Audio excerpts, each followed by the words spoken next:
What is going on, you guys? It's your boy, the bipolar BIPOC here, and we are back with episode 127 of the video game therapy series. I'm going to play with the shaders on this time. Hopefully, it doesn't throw anybody off. And no, I'm not bipolar or a BIPOC. I hope I'm not bipolar, and I know I'm not a BIPOC, but, um, you know, I run out of names at some point. I come up with the names here completely on the spot, and I would be lying if I said it's easy. It's just something that vaguely rhymes or, and is probably two words together that no one's ever heard. But I don't know. Actually, I'm sure bipolar and BIPOC go together. Anyway, I was thinking about artists yesterday and kind of what they are as just, as an abstraction, because we kind of have I'll say an easier time like conceptualizing what you know a civil engineer does, or even like a mathematician, someone that we vaguely know just kind of sits around and like putters with formulas and things. But artists, and I thought of maybe I could try to define an artist in like a I'll say like a aggregate sense. And what I came up with is that artists are people that capture their journey in searching for the person that they are, and they themselves document this journey in whatever in whatever facet suits them. So if they're a musician, you know their music is kind of their journey of becoming who they are. Same with a sculptor or whoever. But they make things that kind of embody in their current, and a lot of it's not like, artists would ever call themselves like a finished, person. They're all kind of still searching for, oh shit, did not mean to do that. Still searching for, kind of who they are, what they're on earth to do, or again, whatever, really.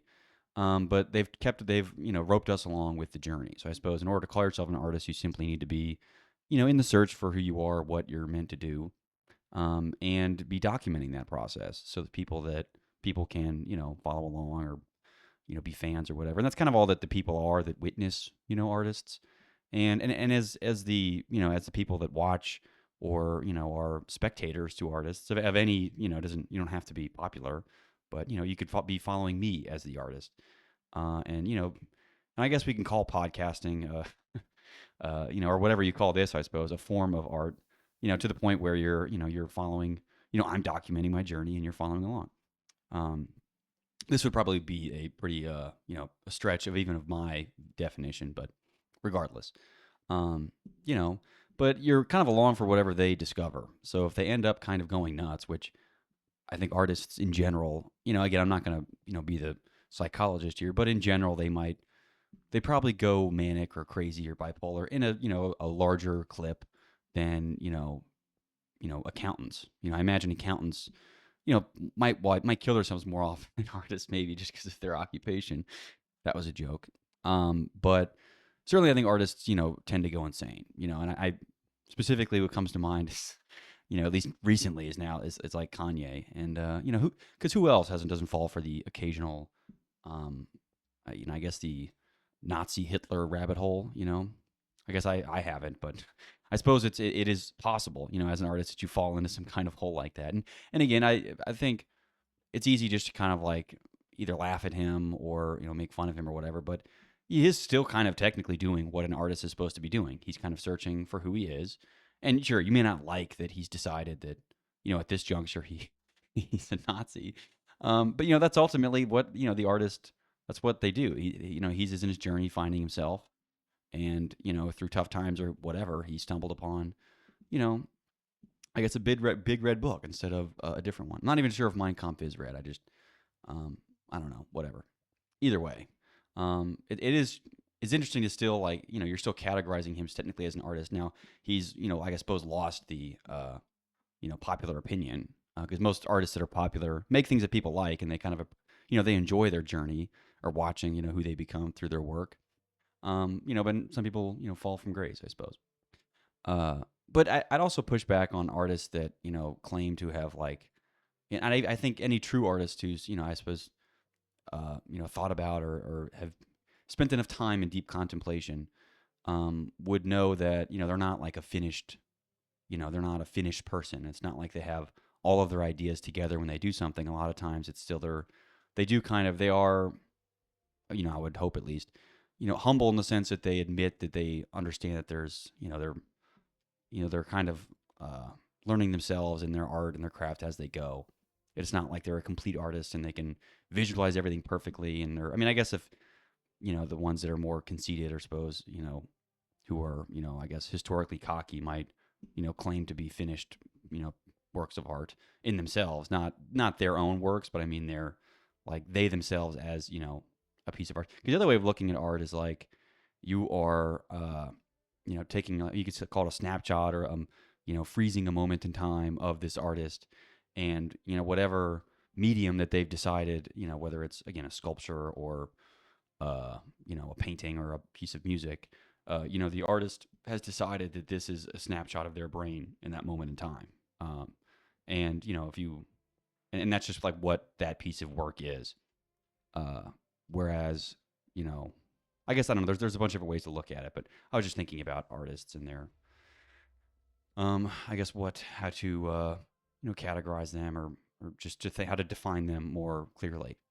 So I suppose someone that, I guess would not be an artist, or at least wouldn't qualify my definition, is anyone that claims to have no longer be searching for who they are, who have they discovered who they are. I'm an artist, but that in itself is, it's kind of a recursive definition. That's kind of why I'm not going to say cleverly defined it that way, but defined it that way to not give, have people say, well, I define myself as an artist. Well, the artist, by my definition, is someone that is currently in search for themselves, which I think has, requires this kind of nod of, okay, I'm still searching for who I am. But then is also, clearly documenting their search in whatever fashion they, see as most representative, or, maybe they have a propensity for. So it's not even like they, feel best described, or they feel their mental state is best portrayed by a piece of music. But simply they just may have a propensity to make music, or they might be good at it, or again, good through whatever subjective terms you might call that. But either way, I just thought it was interesting, that we kind of look at art as more of a documentation process than we do like a kind of like free spirited like creation thing. Because I also think that might help artists that, maybe they want to be artists but don't, have this like perfectionism problem, or like an issue with like quality control. Because like I need to know who I am as an artist before I can make something.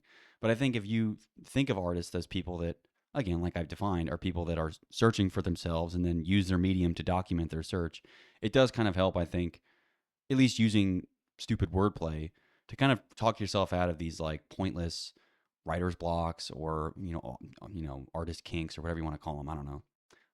Probably not that one. Uh, but either way, you want to like kind of work yourself out of these things, knowing that it's like the artist is just making something, is not focused on being a complete version of themselves, or having a complete idea of what the project is.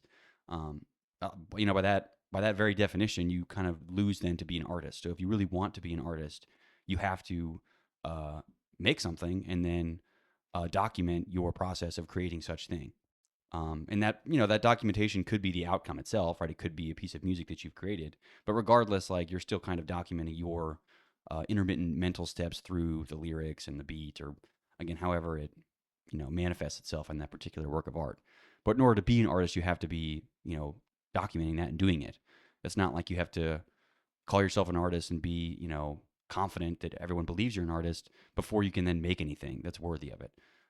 Again, per my definition. And it's not important that we've accurately defined things like art. I just think it's helpful sometimes to think about what words mean, and sometimes that, I guess, can work yourself out of like, you know, little kinks and things like that. Just because I'm often in, little mental ruts with things, and I have difficulty, sometimes focusing on things.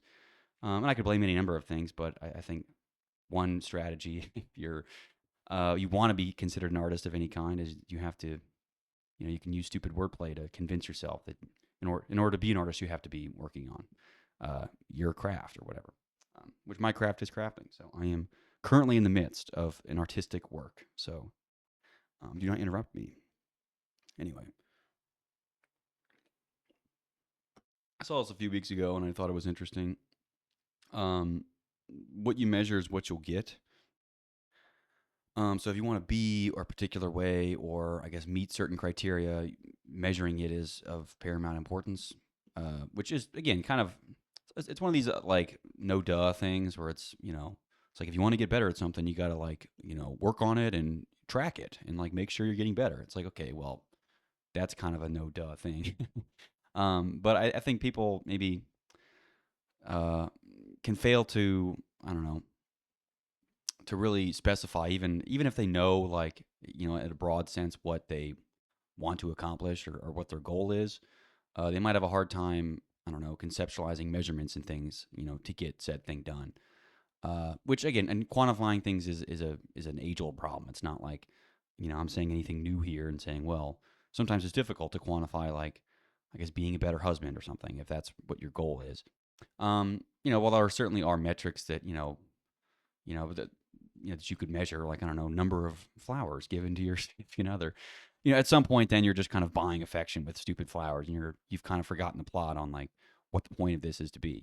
There's kind of like you know, a certain amount of like nuance with it. It's not so black and white, which I think people who are I'm not going to say autistic have more problems with this, but people that are they are that's true, and as someone that has been accused of falling in that realm. Maybe that is where the difficulty comes in because you're like, well, if you want to optimize these metrics, I can do that. And it's like, well, the point isn't to to buy me flowers every week to rack up the numbers of flowers you've bought me as a husband.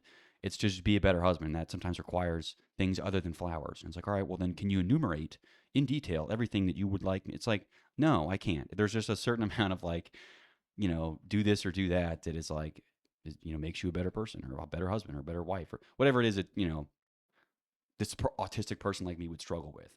But anyway, um, so yeah, so I was thinking about what you measure is what you'll get, um, which I guess is true in the sense that sure I kind of I see there's merit in that, but I also think that is also might be kind of a pointless way of going about things because if you're able to measure it and I guess see improvements, uh, I guess it's unfair for me to say that would then be kind of a maybe an easy thing to then adjust if it's just so simple as tracking. It's like um, I don't know, even something as simple as like let's say I want to eat better. It's like all right, well let's begin to measure what the fuck you're eating. So like write it down, and that's been my rule forever. As I've been tracking uh, my food intake for probably 4 or 5 years at this point, and I don't have any rules on what I can and can't eat. It's not like I'm on any kind of strict diet. At least I wasn't for a while. I kind of am now, but it used to just be I could eat, and it still really is kind of falls in this. I can eat whatever I want, but I have to write it down. So if it's like if the the shame of me writing down a 4x cheesecake whatever bomb or something, I have to write that down if I eat it. I'm allowing myself to eat it, but I have to write that down. So the shame, and I also have to calculate the rough number of calories, which again for me is like, all right, well, if I'm eating a 1,400 calorie cheesecake, I now have the shame of like guesstimating how many calories is in that, and writing down that giant number of calories in my book, which again is enough for me to not do a lot of that. Um, as of recent, I'm on kind of a lower carbohydrate diet, so I would probably avoid any kind of cheesecake. But I would still, in theory, allow myself to eat anything.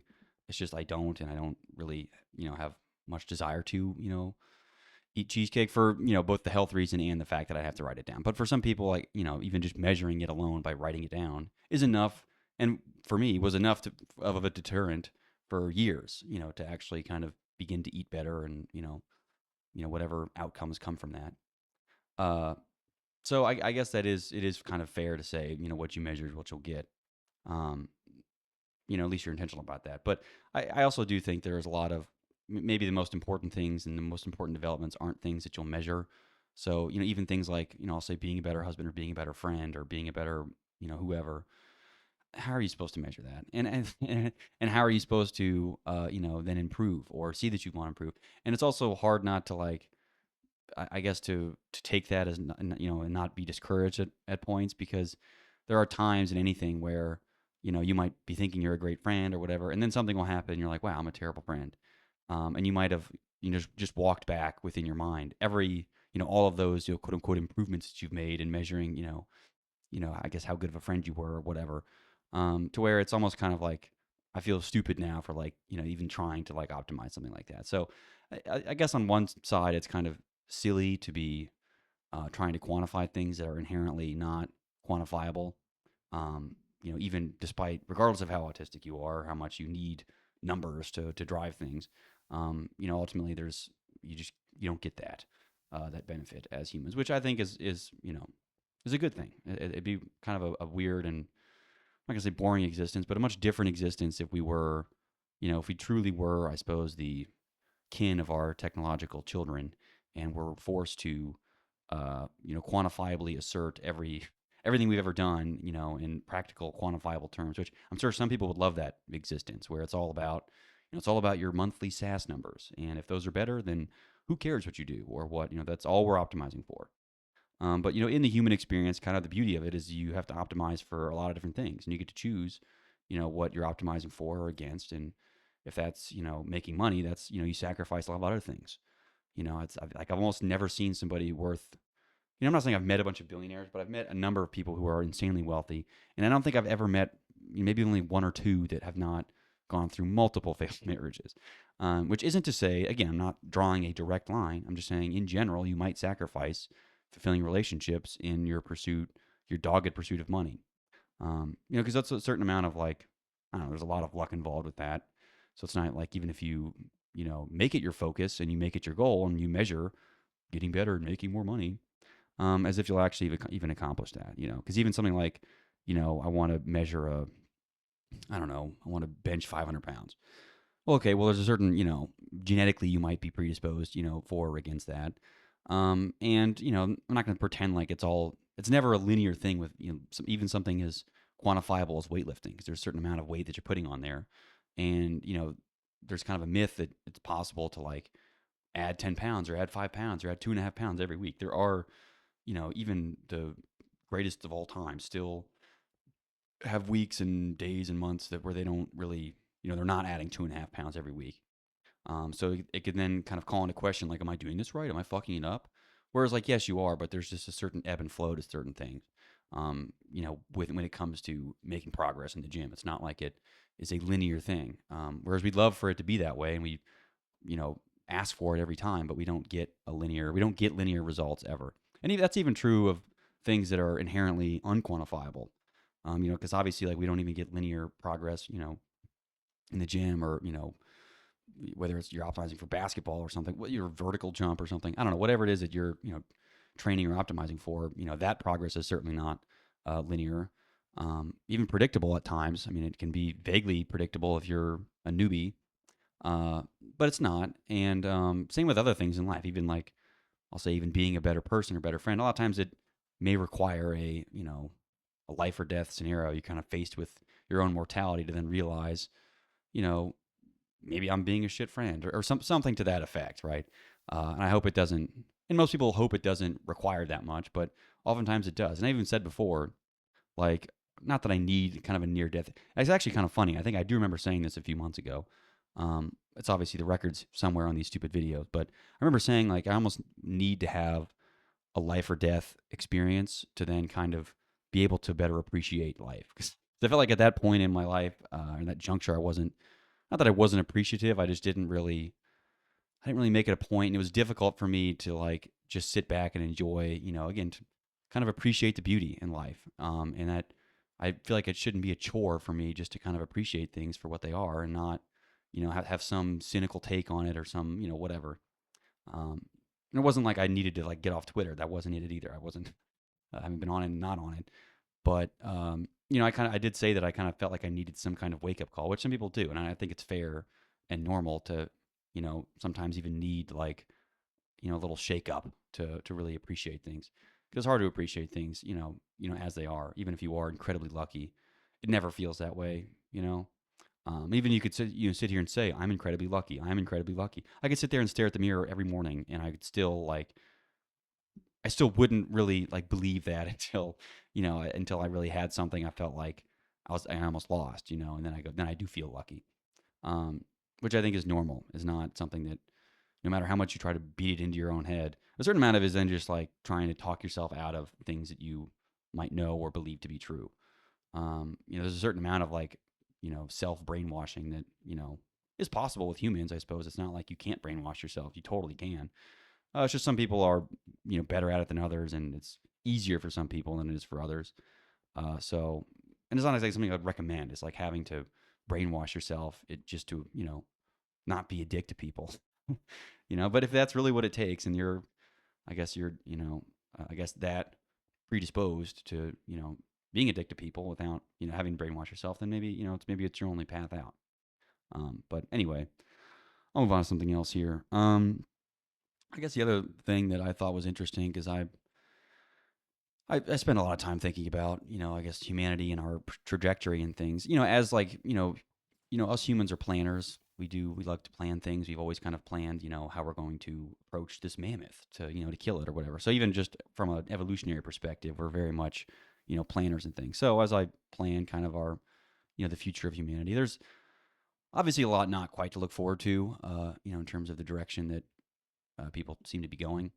But I do kind of, I still believe and I still think that uh, most people, even at the helm of scientific advancement, so, these are people at the cutting edge, we'll say, of, physics and astronomy and, all the things that are, uh, you know, I guess at the very bleeding edge of figuring out, why, what we're doing.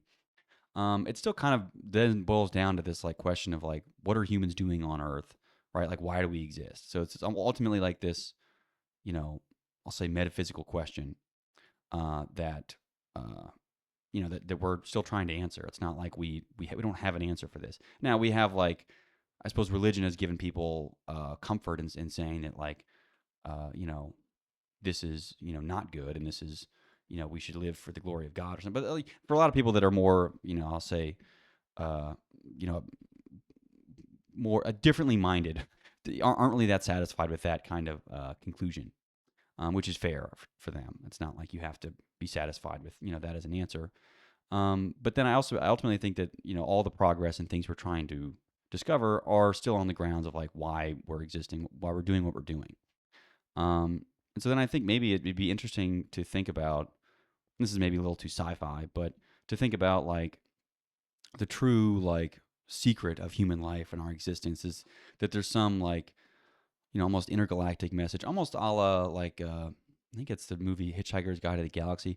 Again, I don't even think I've seen that movie. Maybe I did when I was a kid, but it's like the answer to life is 42. There's almost like some kind of like be searching for some kind of codified intergalactic message within our own DNA. Because even you think of something like, well, someone's explaining something about physics or science, and I just go like, well, why is that?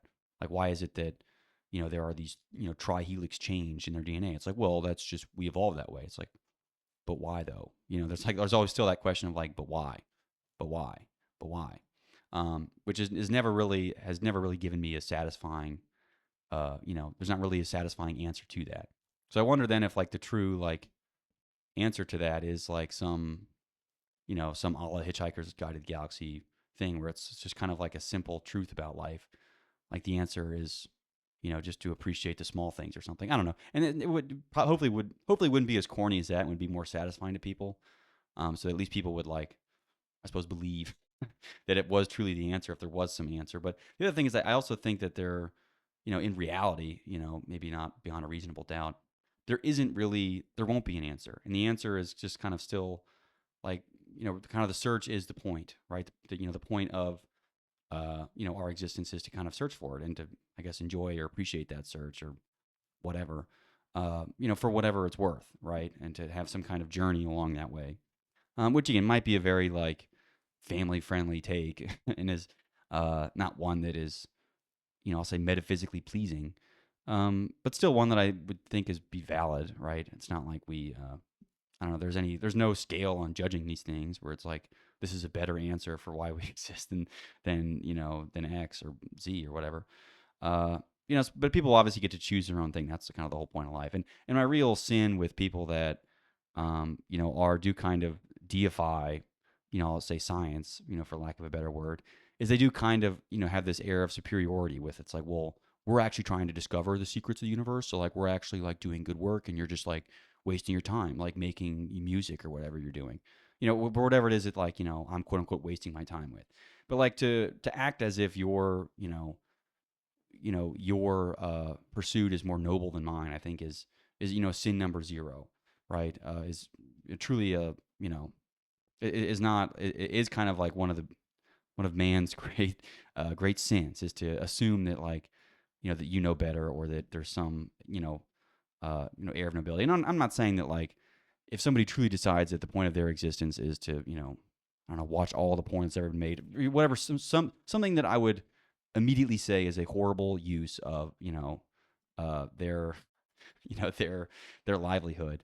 Then would rebut with the same like, well, who are you to say that watching porn isn't the answer? And it's like, well, I suppose that at that point I'm still just kind of making an intuitive argument about things I can't definitively give you any, I'll say God given or any, even scientific reason as to why it's like why you're not, I'll say correct or more accurate than me. But um, I think there's also certain intuitive like, come on, like that like that like what is a more noble or ignoble pursuit, and I don't need to spell it out for you.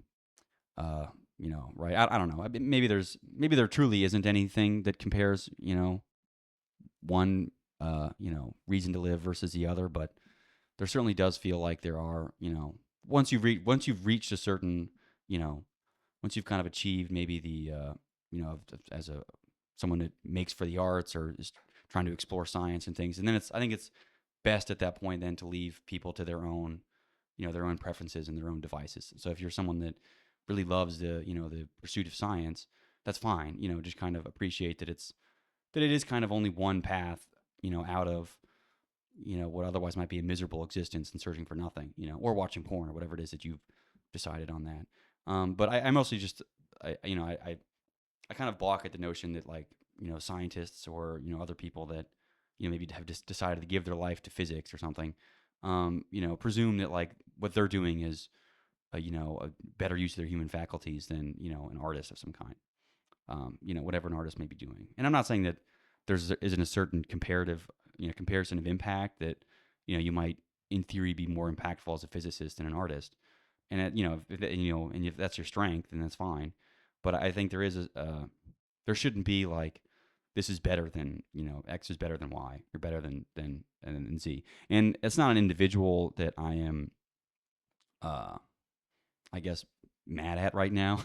It's more of just like an entire, I'll say like entire industry of technology that kind of assumes that what they're doing is the right thing and what everyone else is doing is stupid. And they're not saying that explicitly. Maybe some of them are, but they're doing that through the way they're going about kind of trying to change the world. In their way, it's almost this Hitlerian kind of methodology of like, well, we have to do this. It's important that we must go to Mars.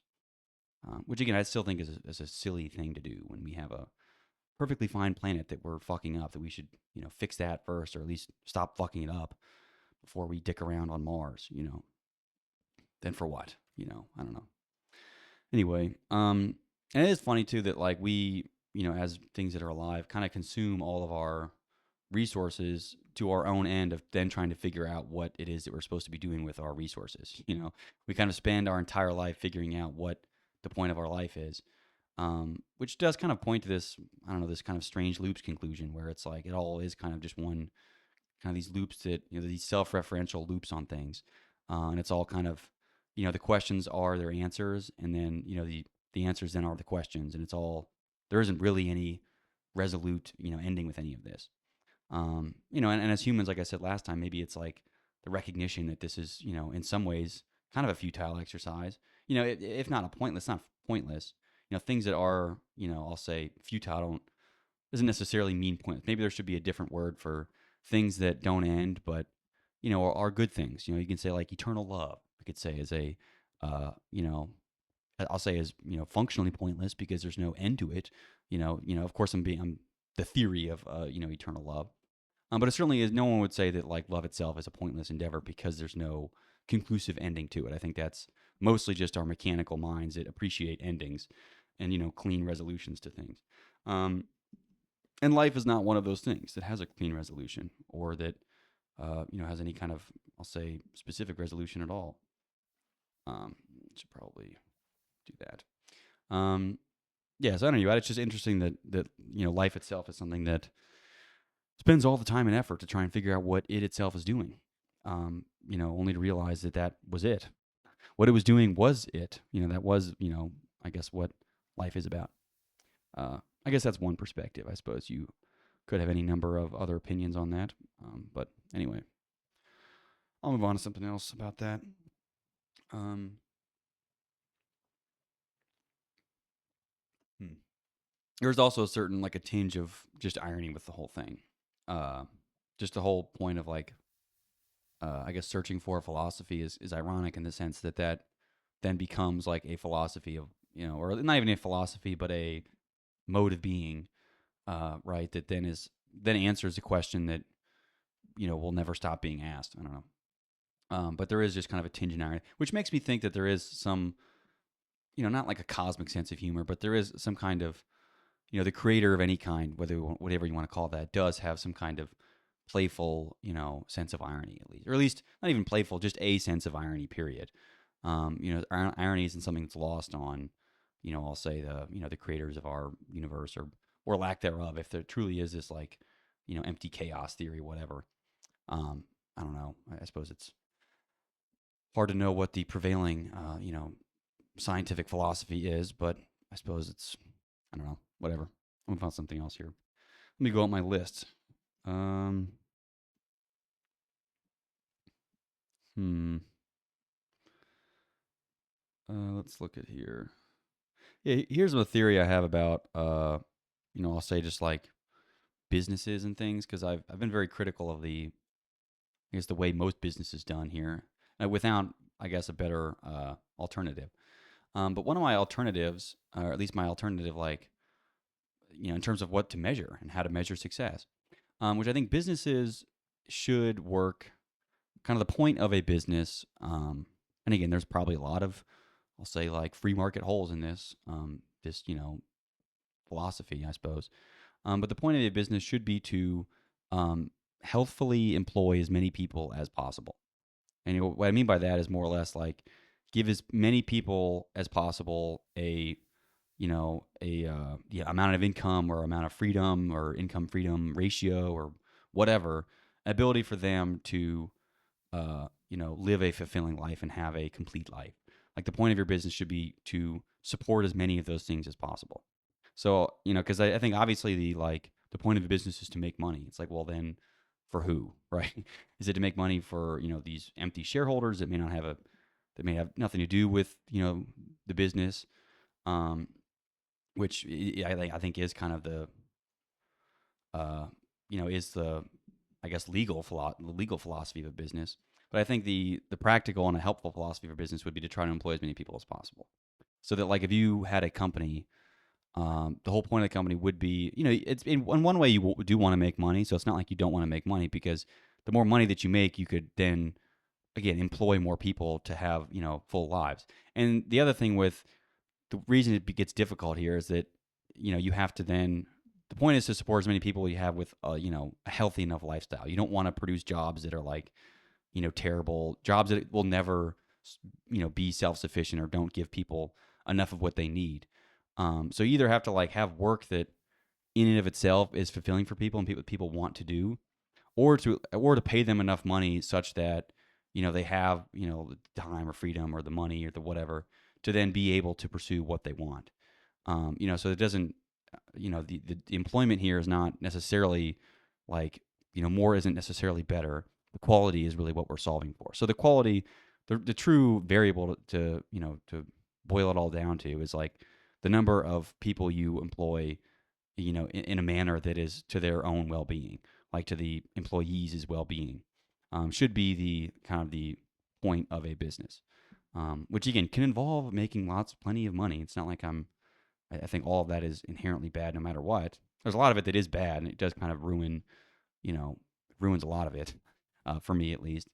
Um, but I think with that extra money, it shouldn't be to, obviously to enrich a small number of people that may not have anything to do with the business. It should be to, give people other people the opportunity to let's say you work at a creative agency and you want then the point of should be to employ more people to be able to do what they like. And if it's writing jokes or making videos or whatever, then you could employ them to so that they could do that and they could make enough money to support themselves in that setting. As opposed to like forcing them to be day laborers, which they don't want to do, just to not make enough money to buy lunch. What's that I think is kind of the wrong point, the wrong purpose of businesses. But either way, I just thought it'd be interesting to, I guess, think about a different paradigm of business, or just a different way, or even just a different variable to kind of solve for with regard to businesses. Because I don't know that stakeholder value is something that's going to be very sustainable. We've already seen that it's not. But either way, um, the real crisis that I think maybe is most pervasive amongst maybe my generation. So these are young Zoomer somethings. It's just kind of, and this is kind of tongue in cheek a little bit, but there's a crisis of just like giving a fuck, about things. I think there's so many people, myself included, that many of these things that, and maybe you can make an argument that like, I should be giving a fuck. But the crisis is ultimately that I don't. And maybe it's one thing for me to even call it a crisis, because if I truly didn't give a fuck, it wouldn't be a crisis because I don't care. But I think in terms of society's future, it is kind of the crisis that I don't give a fuck, and many people like me don't give a fuck. And and these things are not just about like money or careers or I suppose whatever else people are supposed to care about. But I do think it long term doesn't paint a picture of people that are you know not really aligned well with the I guess the supposed outputs of a healthy society, not giving a fuck. I think if I was really all bought into it, and let's say I am, let's say I really buy into like everything that society's working on. I'm like, all about science and whatever it is that people are excited about. I don't know. Um, and then I would be a depressed person, because ultimately a lot of that is all going to shit. So my options are either to give a fuck and to be completely disheartened at every single juncture. And it's not even like, yeah, sure, I could blame the news, but like, then I think the more rational and, in my opinion, intelligent decision is to just not care about any of this. Not care about these, so and so died, or, XYZ happened, and this is why you're never going to own a house or something. It's like I could follow all this all day and be wailing in my sleep 24/7 about all these horrible things that are going on, or I could just stop following and not really give a fuck. Because then it's all about like, well, then you have to extract the signal from the noise. It's like it's all noise. Like there's no signal anywhere to be found. So what is I think the smart thing to do is just to not really pay attention to it. Because I guess try to spend all my time trying to actually like figure out what's like what do I need to know about the future about things. And even if that means just like reading the 10K 10Q reports of the top companies to figure out the economy. And then I guess for other news it'd be like just going to sports games or something, which again is not, I guess, kind of tangential to like my well-being, I suppose, as a I don't know, as a person. uh but I just don't, I think it's just more prudent in every sense of the word to not give a fuck about all this stuff that's going on, because it's like it either A has nothing to do with me, B I can't do anything about it, or C is bad news. Uh, all of which is not good for me. I think it's in every scenario that it would be better. Ignorance truly is bliss. Um, bleh. Uh, so it's not like it is kind of the philosophy of sticking your head in the sand as to not deal with, not even deal with, but not be aware of what's going on. But there's a certain, I think, intentionality and a certain genius to the ignorance that I think people miss, where they just kind of they say, "Well, you're just not being informed, and that's not a solution." Yeah, it is actually. It is a solution, and it's really not that bad. Because like especially about stuff about the economy. Like even if I followed everything that's happening with the economy, would that even make a difference? Do I have a bunch of like, how am I supposed to get money to put into the stock market to then follow it religiously if I can't even get a job? You know what I mean? Like if that's really the problem, and it's like, will that even help me get a job? Would being aware of these, the inefficiencies in the market of, the Chinese American, whatever it is that I'm supposed to be following, that wouldn't even help me. So I do kind of disagree with this, like, you're silly to be putting your head in the sand kind of philosophy. But I don't really view it that way. And I think there is a certain it certainly is a different. Um, I don't know. It's a different manifestation of putting your head in the sand now than I think it would have been, 50 or 100 years ago. There are, some decent indicators that we're kind of at the not at the cusp of a collapse, I'll say, but we're certainly at the we peaked at some point, and we're not really, still going up. I suppose. Um, and maybe there are certain fields that you could again, which you could dig your head in the sand more. So let's even say that like I don't know, I'm a cloud engineer or something stupid, and I'm following all the news about cloud engineering because that's my expertise, and I should be following the markets and understanding what's going on. That is kind of the same as sticking your head in the sand for what I'm doing now. It's just I'm choosing that instead of following all the news with Manchester United or the cloud engineering team or whatever bullshit I could be paying attention to. I'm just kind of choosing not to pay attention to any of it. Right. I guess if I'm paying attention to anything, it's just books that have been around for 1,000 years, or other kind of more metaphysical arguments, which is all to say it's the same like it's the same coping strategy, and I think, treating yourself as some kind of, genius for paying attention to the stock market instead of, religious literature isn't really any different. So I think if you're going to spend all your time studying the Bible, you're not really any worse off than some clown studying the stock market. Although I will say, if you're going to study the Bible, you might be a little bit more, equanimous. You might be a little bit more at peace with yourself. If you're going to spend all your time, reading old books and things and studying wisdom, uh, which I think is again totally fine. It's not like this escapism thing, but to frame anything that isn't following up to date with the news as escapism is just like I don't know, following anything, any kind of craft is not being escapism. I just don't think it's a valid argument to be made that I'm somehow silly for not following what's going on with people that I don't care about or hate. I don't know. It's all kind of at some point you boil it. It's all kind of coping with the same problem. But to assume that you're better, for any one thing I think, is the sin. Anyway, yeah. Let's see here. I guess I could speak about this thing. Um, well, I don't know if I just want to talk about that. I guess I'll talk about a free life. So there is this.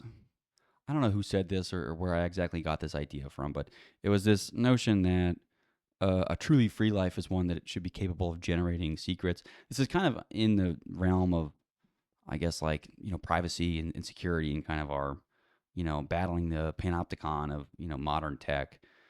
Is it a free life should be capable of generating secrets, and it's not like people will say, well, what do you have to hide if you're not and it's not even like you're trying to hide any kind of shame or anything. It's just a truly free life should be one that it's possible to have, again, to have some kind of I'll say secret of some of some kind. Is this a stronghold? What is this?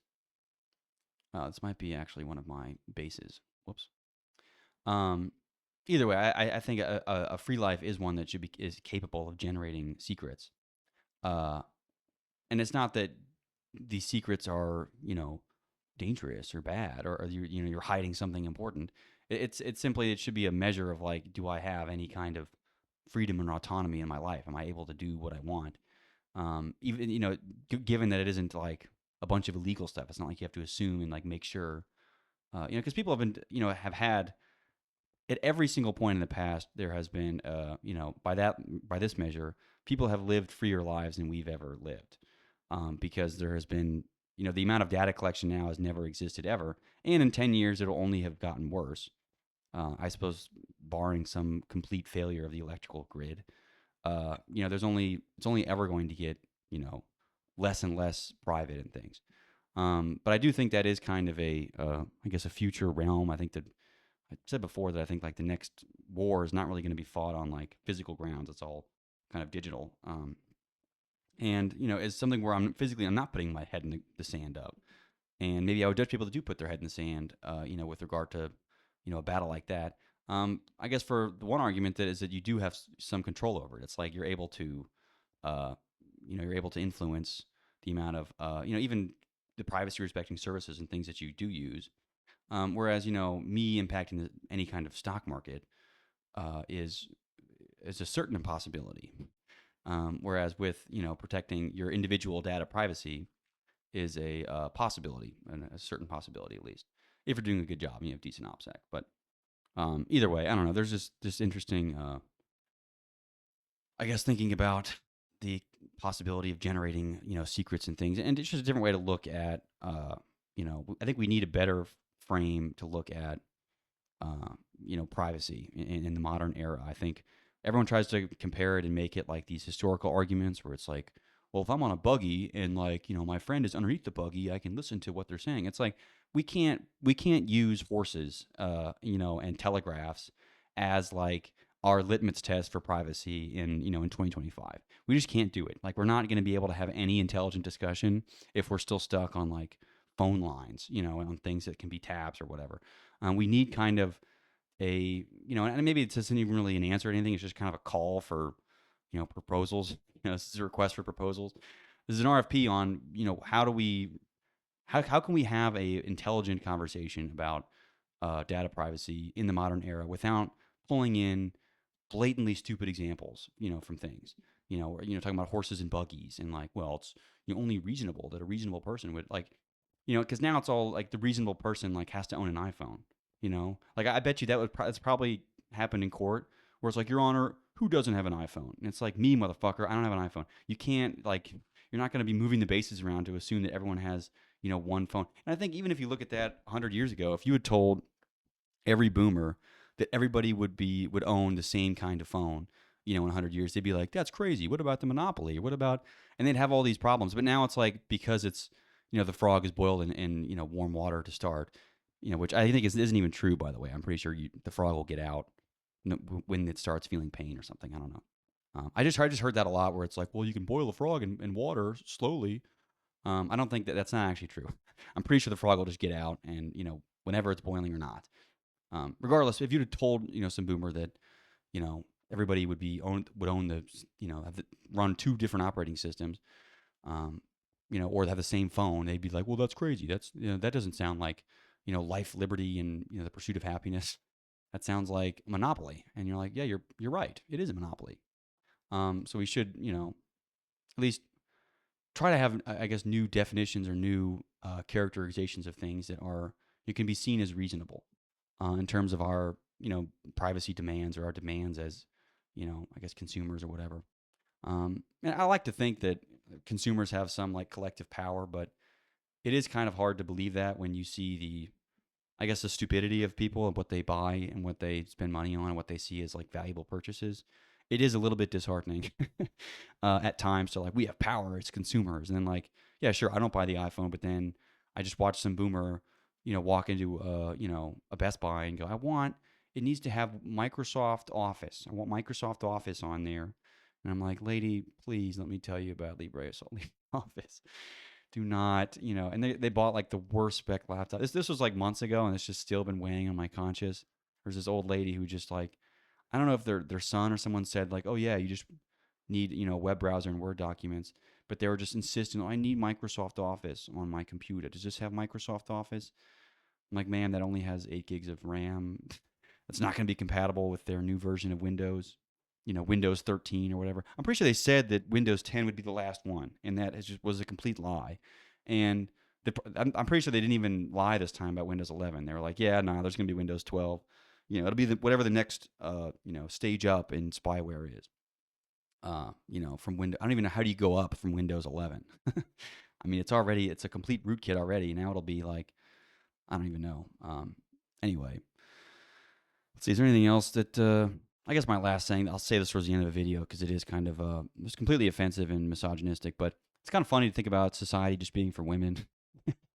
It's like we've kind of all done this whole thing just for because who like really enjoys like I think like the free and sovereign man is like I want to like run in the fields and like be alone in the woods and those are kind of all the desires that like the man, but women it's just like I want to go shopping, I want to dress up, and I want to like dance around with my friends and stuff, which is just not really like what the male like I guess really the autistic male would like what really appreciates and wants to do is they don't give a fuck about clothes and shopping. That's just not. But like we've designed society now to just be clothes and shopping. It's not like where are these gladiator arenas that I'm seeing, right? I'm sure there's like 10 people that get to play baseball or basketball, but everybody else, nobody gets to like run around in the Coliseum and fight things. or whatever it is that humans watch. Even like living on their own homestead. That's like 8 people. And half of them have a YouTube channel, so they're not even really they're fake.